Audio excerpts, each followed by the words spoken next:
Muito bem, chegamos ao última parte desse estudo sobre anjos, anjos bons, anjos caídos, né? Hoje nós vamos falar sobre possessão demoníaca, batalha espiritual, esse tipo de coisa.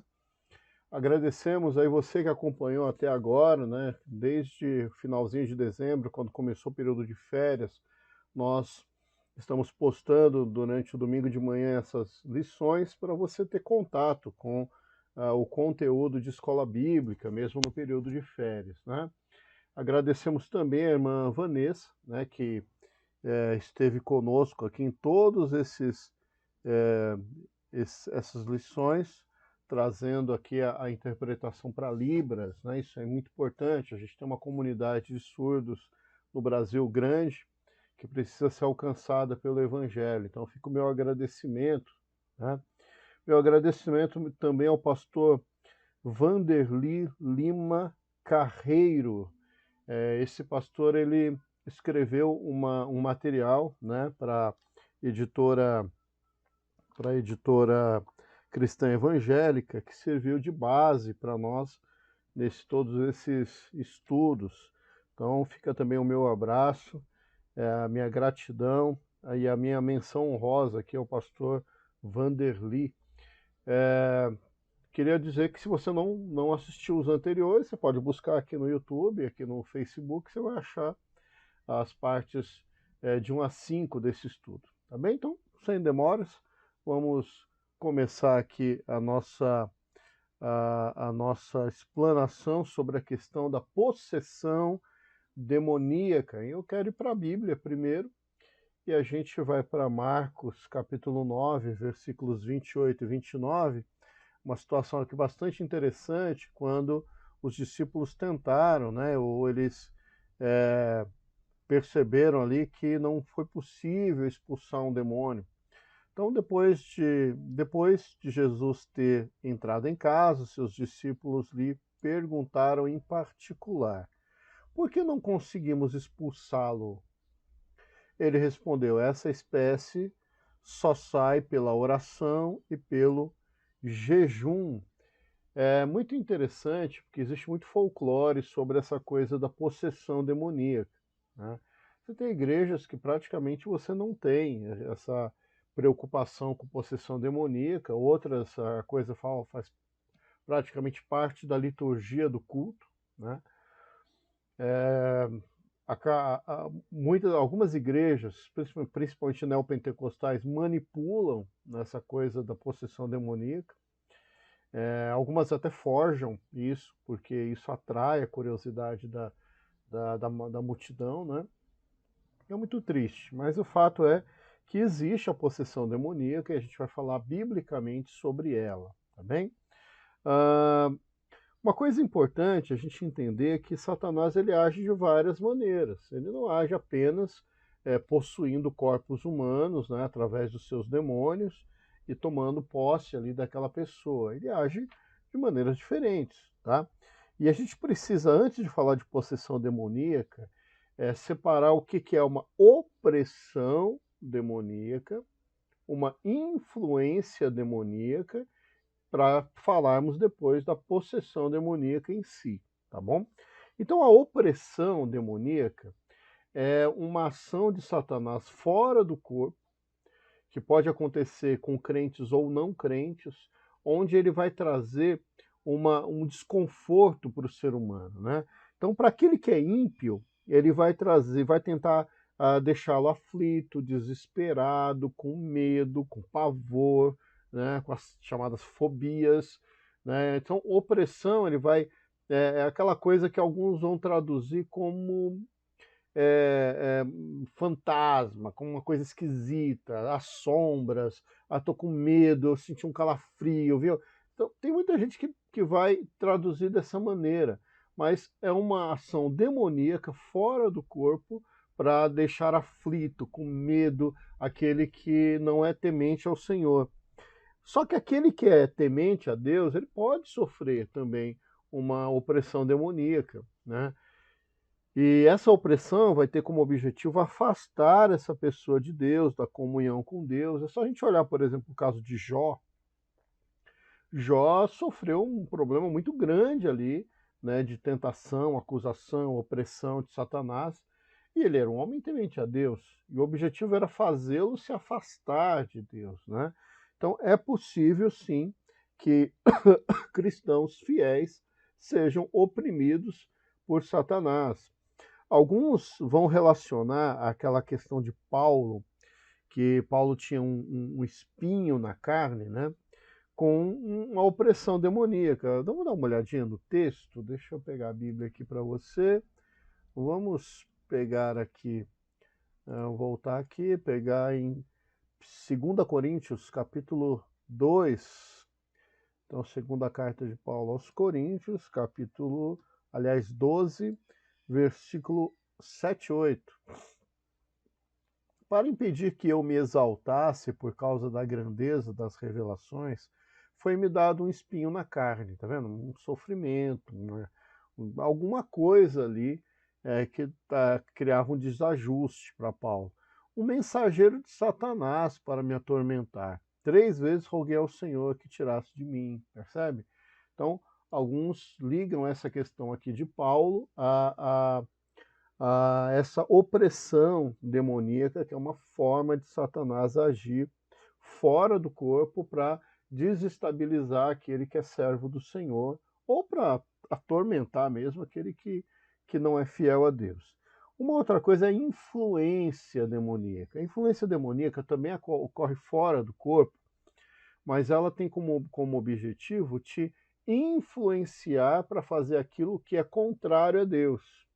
Não é para gerar um sofrimento necessariamente, não é para gerar um desconforto, mas para te levar a fazer coisas contrárias à vontade de Deus. Trabalha muito nos pensamentos, nos maus pensamentos. A gente pode citar aí 2 casos bíblicos bem interessantes sobre isso. Um deles é Ananias e Safira, ali no começo do livro de Atos, né, Atos capítulo 5, onde vai falar sobre a comunidade de bens, né, como a igreja primitiva se sustentava, e muitos vendiam propriedades e davam valor lá para os apóstolos. Satanás influenciou Ananias e Safira para mentirem em relação à sua doação. Então eles armaram ali uma mentira, né, que depois acabou ocasionando até numa sentença do Espírito do Senhor sobre eles, levando a eles à morte, né? O texto é bem claro. Mas eles foram levados, né, influenciados por Satanás, como Satanás faz hoje na maioria das vezes. A maioria das vezes nas igrejas não tem problema de possessão, você tem problema de influência demoníaca mesmo. É a irmã que tem inveja da outra, é o irmão que quer fazer politicagem para tomar o lugar do outro. É muito mais influência demoníaca do que possessão, do que opressão, né? Eu diria que numa proporção aí de 90 a 10, viu? É muito mais assim. Um outro exemplo é de Pedro, né? Lá no Evangelho segundo que escreveu Mateus, capítulo 16, versículos 22 e 23, Pedro chama Jesus à parte e começa a tentar persuadir Jesus de não se entregar à morte. E Jesus veio justamente para morrer. Satanás sabia disso. E ali Jesus vira para Pedro e fala: aparta-te de mim, Satanás, né? E aí alguns dizem que Pedro estava endemoniado. Não, não estava endemoniado. Ele estava agindo por influência demoníaca. Muita gente age assim, gente. Você pega uma reunião de igreja aí, você percebe claramente que a pessoa está sendo usada por Satanás e ela não percebe. Ela não percebe que ela está causando desunião, partidarismo, divisão, rixas na igreja, e ela acha que aquilo ali, na cabeça dela, ela está exercendo o direito dela de opinião e não percebe, muitas vezes, que está servindo, na verdade, de massa de manobra de Satanás, né? E por fim a gente chega aqui na possessão demoníaca em si, que é justamente essa invasão do corpo, né, tomando inclusive a rédea de coisas comuns, básicas, como a fala, as vistas, o movimento de mãos e pés, né? Isso existe sim, e a gente percebe isso claramente nas escrituras sagradas. Existem alguns sintomas de possessão demoníaca, né? Então, o primeiro deles é alguma anormalidade física. Então, a pessoa ela pode ficar surda, né? Ela pode ficar muda, ela pode mudar a voz, né? Ela pode mudar o seu jeito natural de gesticular, né? E a gente vê alguns exemplos disso em Mateus 9:32, Mateus 12:22, Lucas 9:39, tá bem? Outro sintoma da possessão demoníaca é essa tendência de autoflagelo ou autodestruição. É, muitas pessoas cometem suicídio num momento de possessão demoníaca, né? Ou tentam se machucar no momento de possessão demoníaca. Isso é muito comum. A gente pode conferir Marcos 5:5 ou Lucas 9:42. Ou se você puxar na tua memória, se você já teve aí alguma experiência com possessão demoníaca, você vai perceber que é uma coisa muito típica, muito comum, uma pessoa endemoniada, né, possessa, ela se machucar e se machucar gravemente às vezes, né? Força descomunal, Marcos 5:3 e 4. As pessoas endemoniadas, elas ganham uma força que às vezes você precisa de 3, 4 pessoas para segurar uma, né? Isso é facilmente comprovado quando você tem algum tipo de contato ou experiência dessa maneira. Poderes ocultos, Atos 16 e 18. Então a pessoa ela pode, de repente, começar a falar coisas que ela não saberia naturalmente, falar uma língua que naturalmente ela não saberia, né?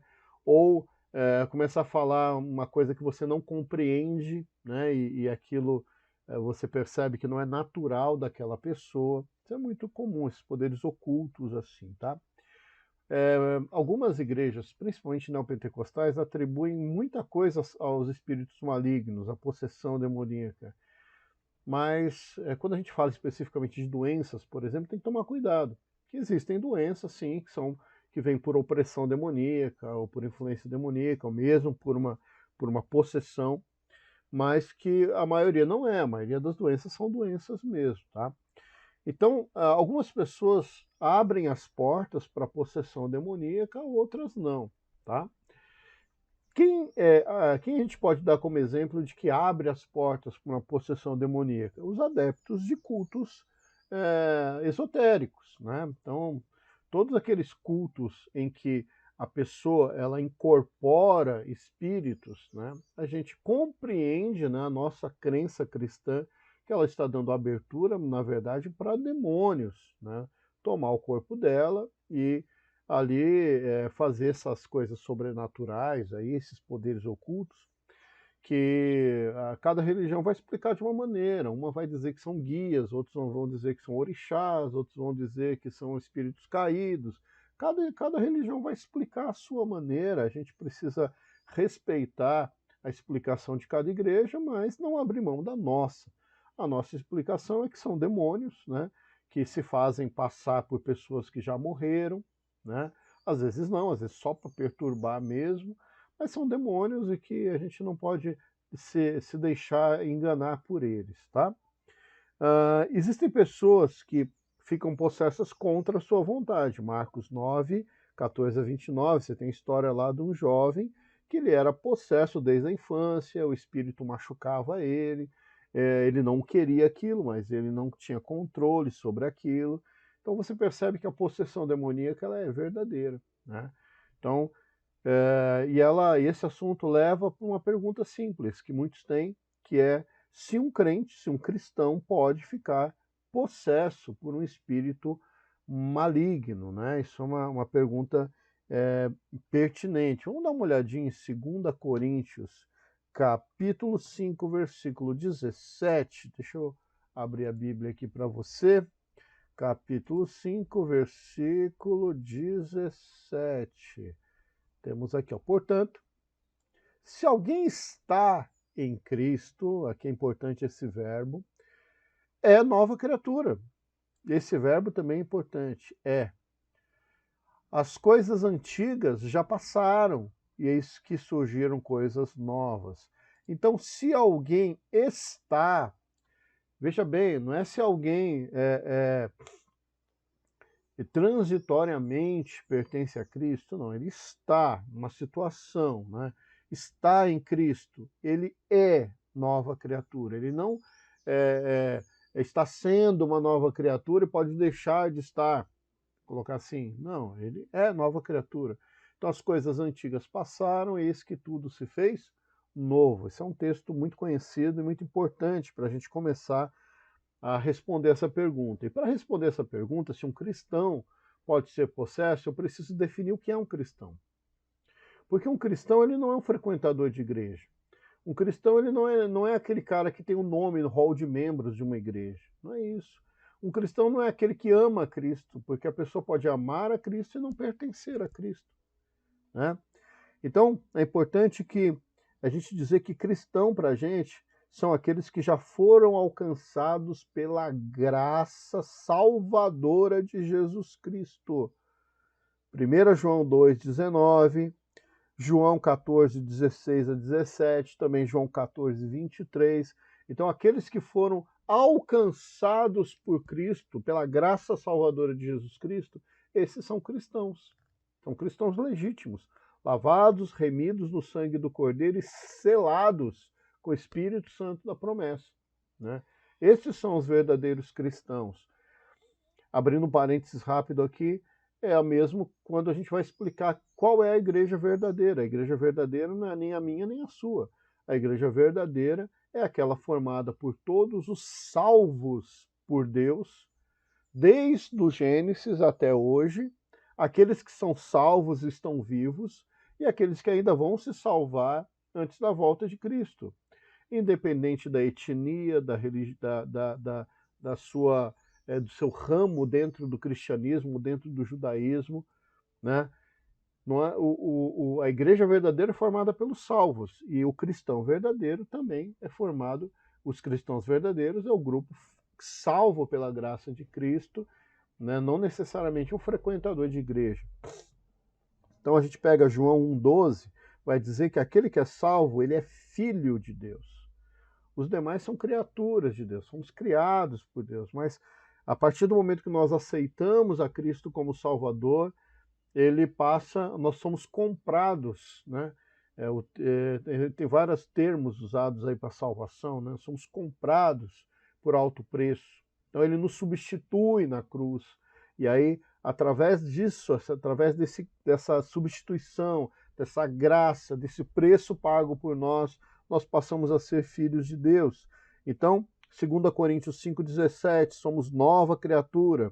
Efésios 2,10, somos feitura, né, de Deus em Jesus Cristo. 1 Coríntios 3,16 e também 1 Coríntios 6,19 vai dizer que nós somos templo do Espírito Santo, ou seja, o Espírito Santo habita permanentemente dentro do verdadeiro cristão, tá? Efésios 1,1 ou 1 Coríntios 1,2 vai dizer que nós somos chamados de santos, no sentido de separados para Deus, tá? E ainda a gente pode citar Colossenses 3,3, que nós estamos escondidos com Cristo por Cristo em Deus, né? E ainda Hebreus 3,1 vai dizer que nós somos participantes da vocação celestial, né? Então, todos esses textos vão reforçando que o verdadeiro salvo, ele é de Deus, pertence a Deus, está em Deus e é protegido por Deus. Vamos citar ainda Colossenses 1,3, né? Que nós já fomos libertos do domínio de Satanás. Ou mesmo 1 João 5,18, que diz que o Filho de Deus, o maligno, não toca. Esse texto é muito importante, né? E João 15, versículo 5 diz que aqueles que são salvos estão ligados definitivamente à videira, né? Nós somos os ramos. Então, o verdadeiro salvo é o cristão aqui pra gente, tá? Não é o religioso, não é aquele que frequenta uma igreja. Não, o verdadeiro salvo pra gente aqui é o cristão, tá bem? É aquele que vai ser levado, né? Se Jesus voltar enquanto eu estou gravando esse vídeo aqui, eu espero que a câmera fique filmando apenas a estante ali atrás. O salvo é aquele que realmente pertence a Deus. Existem alguns erros de interpretação que você pega influência ou opressão demoníaca e chama de possessão. E aí a pessoa fica tentando dizer que o cristão pode ser possesso. Tá? Então você tem, por exemplo, Saul, né, o rei Saul, lá em 1 Samuel 16, 13 e 14, que vai narrar que um espírito maligno o atormentava. Mas não diz que ele era possesso por esse espírito maligno, diz que ele era atormentado por ele. Ok? Então a gente está falando do que aí? De opressão demoníaca, fora do corpo. Né? Aquela mulher que aparece em Lucas 13, né, com uma enfermidade, um espírito que lhe causava enfermidade, ela é chamada de filha de Abraão. Mas o fato dela ser chamada de filha de Abraão não significa que ela era cristã, ou mesmo que ela era uma judia temente ao Senhor. Ela era apenas descendente de Abraão. Então ela era endemoniada, sim, só que o texto não diz que ela era salva. O texto diz que ela era filha de Abraão. É só lembrar da pregação de João Batista, quando ele diz assim, ó, vocês são muito orgulhosos com esse negócio de ser filho de Abraão aí, mas até de pedra Deus pode suscitar descendentes de Abraão. Então, produz agora fruto de arrependimento, porque o machado vai ser posto à raiz das árvores, você vai ser julgado. Então, a pregação de João Batista deixa muito claro que nem todo judeu, filho de Abraão, é salvo. Né? Já citamos, né, no caso de Ananias e Safira, que na verdade houve ali uma influência demoníaca e não uma possessão. Tem também a questão lá em 1 Coríntios 5, quando Paulo orienta que aqueles que não obedecem à disciplina podem ser deixados para que Satanás atormente ainda mais eles. Não está dizendo que que ele vai ser possesso, mas também não está dizendo que aquela pessoa era convertida. É uma coisa muito sutil aí, porque é o seguinte, às vezes a pessoa está dentro da igreja e ela não está convertida. Você tenta disciplinar essa pessoa, ela vira um rebelde, ela começa a atormentar a igreja, ela não aceita a disciplina, não tem o Espírito Santo dentro dela para lhe dar sobriedade, né, nesse momento em que ela está sendo disciplinada. O próprio espinho da carne de Paulo, não vou dizer que Paulo era endemoniado, mas o fato é que tinha algo que deixava Paulo aflito ali, desconfortável, né, que provavelmente uma opressão. Um outro engano que muito acontece nas igrejas é você atribuir obras da carne como sendo espíritos malignos. Então, a pessoa ela é imoral. A pessoa é imoral, ela não consegue ser fiel à esposa, ela não consegue enfim, ter um vínculo de fidelidade mínimo. Então, está sempre traindo, está sempre enganando, está sempre procurando outra mulher, enfim, esse camarada está com espírito. Não, ele é obra da carne, gente. O cara é carnal. Ele está cedendo totalmente à concupiscência da carne. Quando é para uma mulher, a mulher ela traiu o marido, ela está com um, daqui a pouco está com outro, está com pombagira, né? Já atribui ali um espírito maligno sobre ela. Não necessariamente, ela pode ser simplesmente promíscua, né? Uma pessoa que não consegue controlar ali os seus libidos, a sua concupiscência, ok? Então tem que tomar cuidado, porque senão tudo vira demônio, gente. Tem igrejas aí que se você tirar o capeta, acabou a igreja. Então tem que tomar muito cuidado. Na maioria das vezes o diabo não tem nada a ver com o problema. A pessoa é desonesta porque é mesmo, é mentirosa porque é mesmo, é infiel porque é infiel mesmo, tem desvios de caráter, de comportamento, né? Então nem tudo a gente pode atribuir a Satanás. Então a gente pode dizer que basicamente as pessoas ficam endemoniadas porque Satanás chega e encontra a casa vazia, né? Esse é um texto bastante interessante, sugiro que você leia Mateus 12, a partir do 43 lá, né? E uma coisa importante também é a gente entender que duas pessoas não ocupam o mesmo lugar, né? Onde habita o Espírito Santo do Senhor como selo da salvação, não tem espaço para possessão demoníaca. Então eu posso te afirmar que um crente não perde a salvação. Eu quero tratar com você ainda do assunto de batalha espiritual, rapidamente, é importante para a gente. Vamos para a Bíblia, Colossenses, deixa eu achar aqui para a gente, livros, Colossenses 2, versículo 15. E tendo despojado os poderes e potestades, fez deles um espetáculo público, triunfando sobre eles na cruz. Aqui está falando de Jesus Cristo vencendo todos os principados e potestades na cruz do Calvário. Existe todo um imaginário sobre batalha espiritual. Eu tenho até uns livros de uns hereges aí que eu ganhei para dar uma lida, que eles falam até de guerra de ataque, né? Onde você ataca os espíritos no sentido de destruir as potestades. Bom, a Bíblia não ensina bem que isso é batalha espiritual, não. A batalha espiritual você trava muito mais no campo da santidade, né? Porque quanto mais você se enche de Deus, mais protegido você está da atuação do inimigo, né?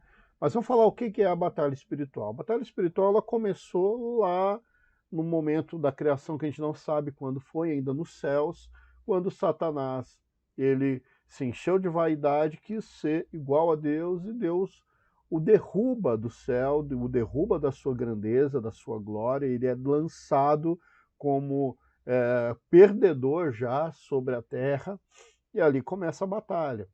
Essa batalha ela continua quando no Gênesis Satanás leva Eva ao engano, né? Percebe que Eva não estava endemoniada, né? Ela estava sendo influenciada por Satanás ali a cometer algo que foi desastroso, que foi a desobediência contra Deus. Na verdade, Satanás fez Eva repetir o ato dele, né? Então, o ato de rebeldia e desobediência de Satanás foi repetido em Eva.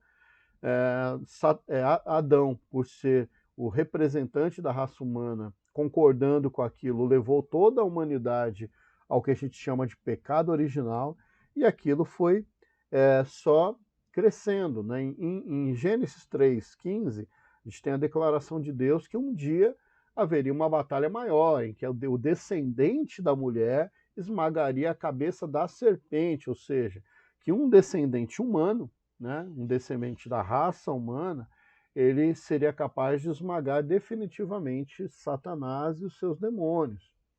A gente depois vai entender que a revelação de Deus ela é progressiva, e ali está falando de Jesus Cristo e da obra redentora de Jesus Cristo na cruz. Tá bem? Então, Jesus ele veio para quê? Para expulsar o príncipe desse mundo, segundo João 12:31, para destruir as obras de Satanás, 1 João 3:8. Isso já aconteceu definitivamente no momento atual? Não, né?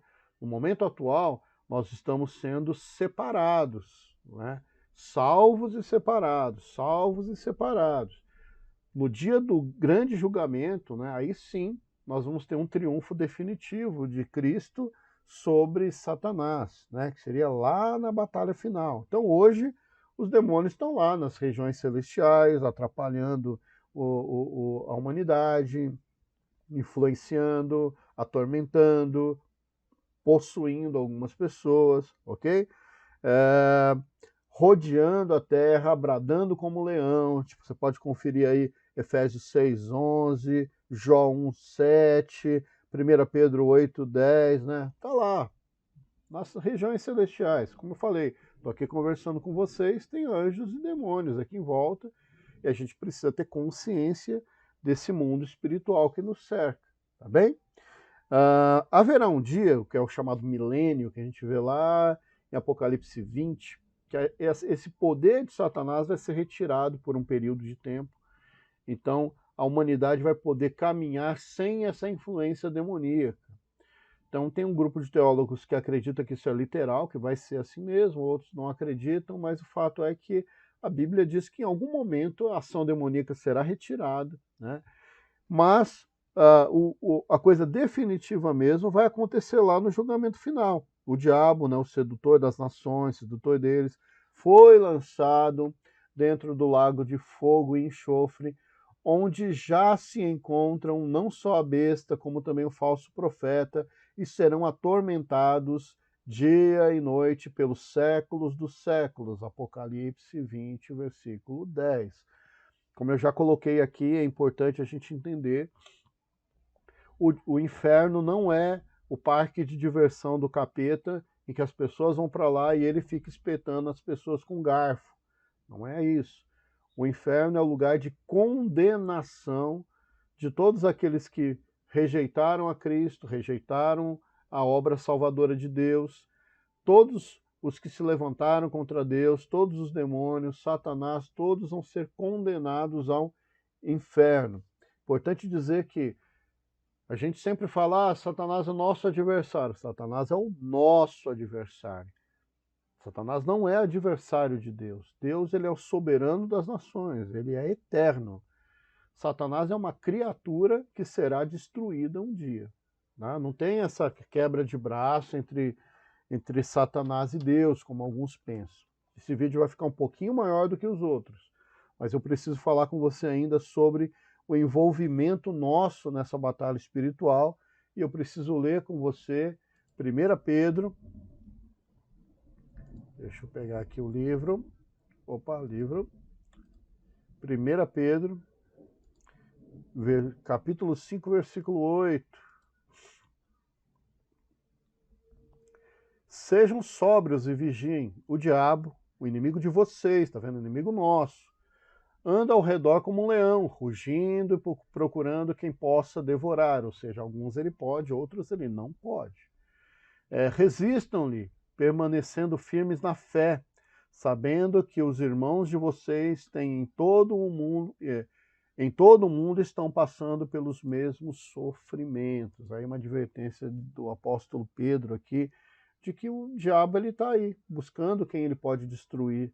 E nós precisamos ficar firmes na nossa fé, na nossa pureza, entendendo que esse sofrimento, essa luta contra Satanás, ela é a mesma de todos os cristãos em toda a face da terra. Então, a batalha espiritual, ela acontece muito mais dentro de nós, nos preparando, nos livrando, nos separando, nos santificando, do que uma suposta guerra de ataque que não existe, né?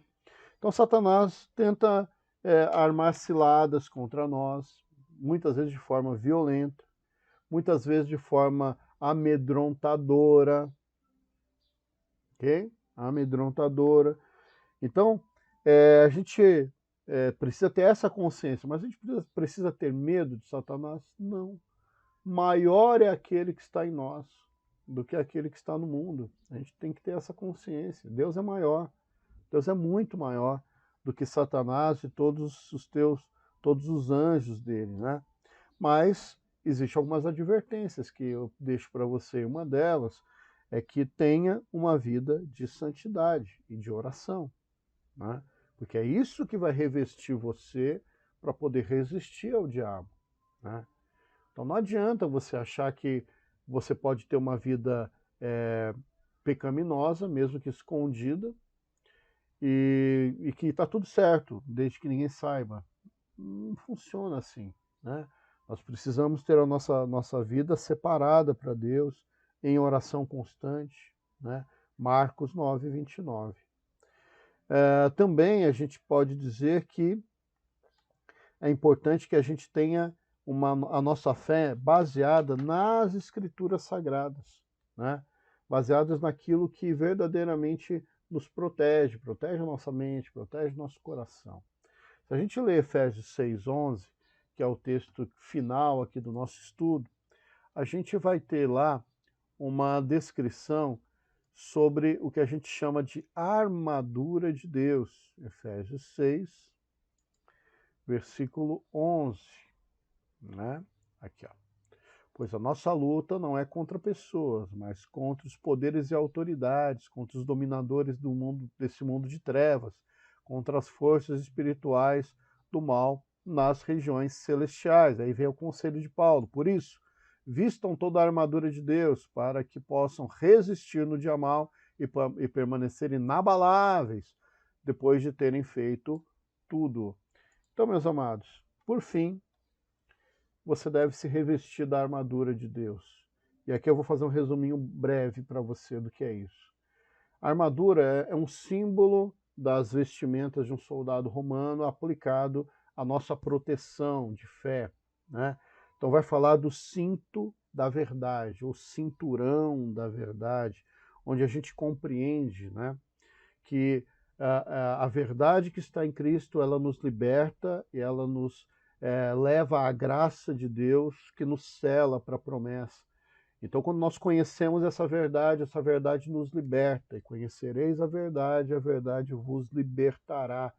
Então, a primeira coisa é nós conhecermos o verdadeiro Deus, o verdadeiro Evangelho de Jesus Cristo, e tomarmos posse disso através da graça salvadora do nosso Senhor, através de uma fé que te leve a arrependimento, a mudança real de vida.